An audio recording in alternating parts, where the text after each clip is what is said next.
Now you have something to work on. You should take all of the stupid audio. You can edit things. How close am I? Am I good? Okay. Just cut everything out. All right, guys, welcome to the very first episode of Ask Ironborough. We're going to be doing a show that's going to be as often as we possibly can. And the format's basically going to work like this. You're going to ask us any question you want, and we're going to answer it.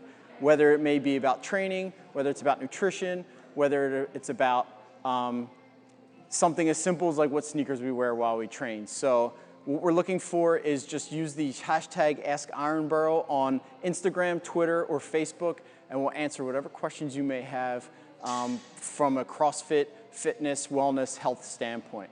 I know a lot of times as coaches we're very busy and people come up to us and ask us questions, and we may not necessarily have all the time in the world to answer them. So this is our format and our forum to allow everybody as members, as potential members, and as people who may just be curious to ask us questions that we actually have time to answer. So I'm here joined with Ashley and Misha, and we're going to get started right into the questions right now. We got our first question from Brian, and Ashley's going to read it off for us. Okay, great. Hi.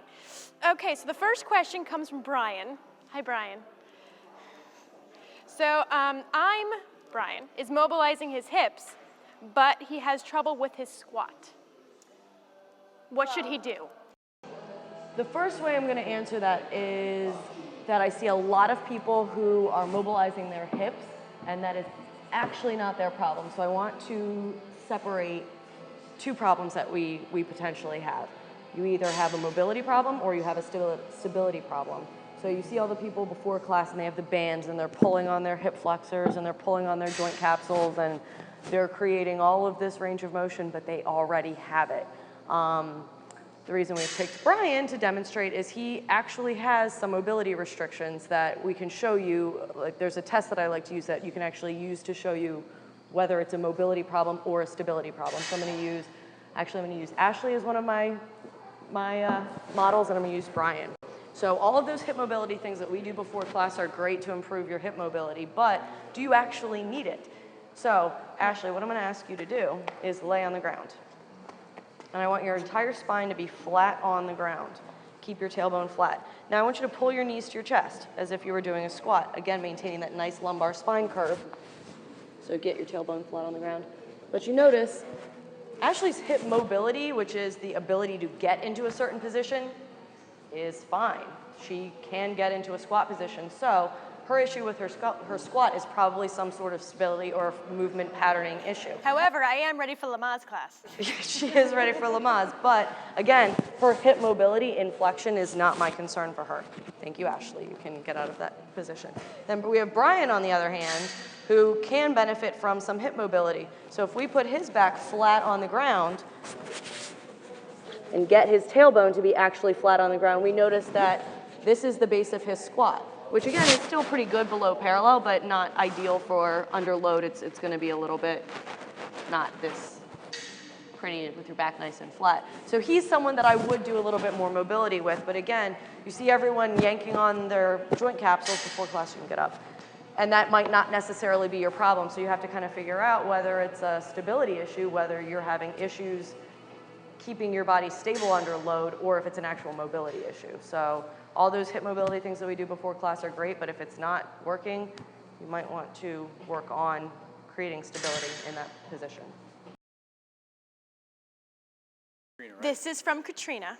How do I stay motivated if I'm not PRing as much? That's actually a really good question. We were talking about that earlier.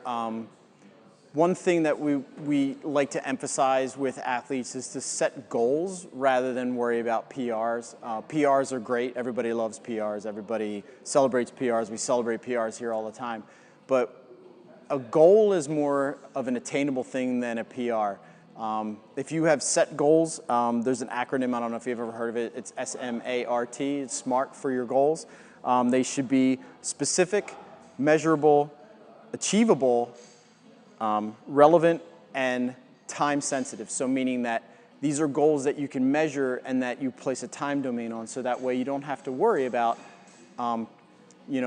a lot of people will say, I want to lose weight, but that's not really a tangible goal that we can work off of. But if you are training towards a sub 7-minute mile, or being able to clean and jerk a certain amount of weight, or being able to get a certain rep scheme on pull-ups, that's a more attainable goal. And working towards those goals will actually allow you to PR in that. While you're working on those goals, you will PR. So this is something that you should use to motivate yourself rather than PRs. PRs are great, and again, we love to measure PRs, but we'd rather you set goals and work towards those goals. And those things will be what help steer you towards healthier lifestyle and wellness. Would you like to add on to that? Yeah, I think the CrossFit culture has added a lot of the necessity to PR every day. It's not going to happen. When you first join CrossFit, yes, it happens every day. You'll get 60-pound PRs on everything. It happens all the time. You're just going to add weight like crazy because your body's learning how to do the movements.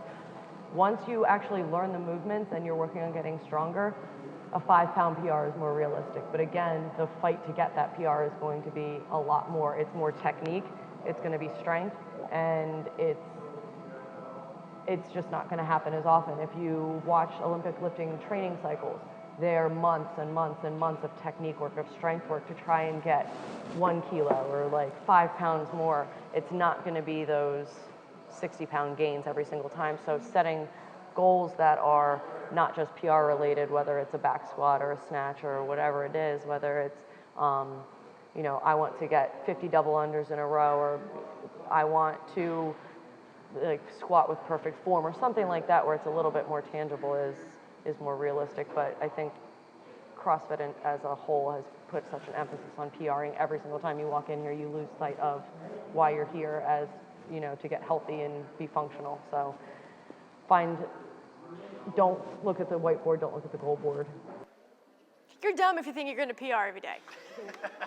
You're just dumb, because it's not going to happen. And you got to have good conditioning, you got to have good training, and you got to have the people around you to motivate you to lift the damn bar. So if you think you're going to PR every day, it's not going to happen. If you think you're going to get stronger and your clothes are going to fit better, that's going to happen. But you got to work hard. And by no means are we calling Katrina dumb. And by no means are we calling Katrina dumb. Not at all. Not at all. Nope. Negative. The last question comes from Stacy. She asks, what music do you like to listen to while working out? You want to start? Misha? I am a huge fan of the Britney Spears station on Pandora. It has been on point recently.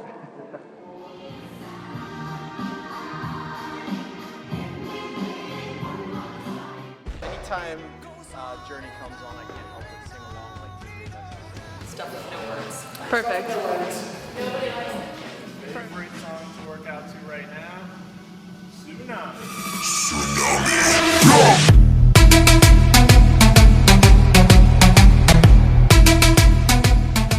So guys, that's going to wrap up our first episode of Ironborough. Again, we're here to answer any questions that you may have.